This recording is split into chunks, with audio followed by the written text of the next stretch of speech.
Hi, this is Jimmy D from Creative Spark Solutions, and it's June 28th, 2026. And I wanted to um, show you some of the UI things that I've been building into my AIOS appliance.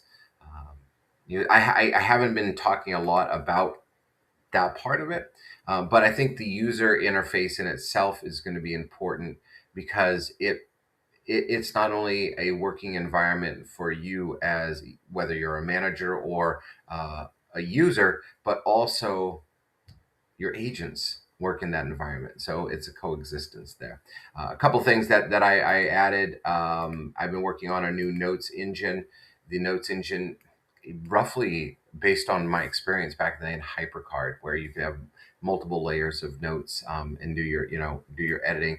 What's exciting about this is these notes are not only for you to remember what was going on over any given period of time, but also your agents utilize these notes for remembering things.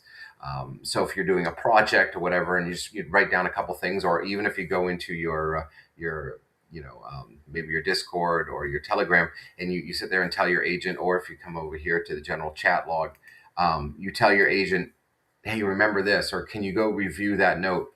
They're all here, and they're also stackable. So that's interesting. That's all just based on what I needed because I kept on forgetting everything. Another thing that I added was the ability to drag and drop onto the desktop.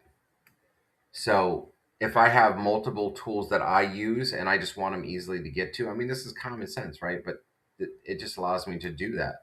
So I can sit there and add them. I do need to, I need to do create a theme. I do have a theme for the icons, but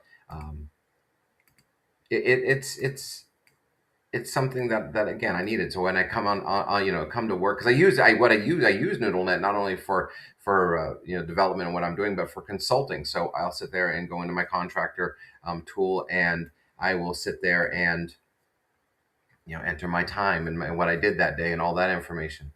So anyways, Jimmy D here. I just wanted to pass this on quickly to late night dev session. Getting ready to go on one of my long coffee trips, and I wanted to get this out.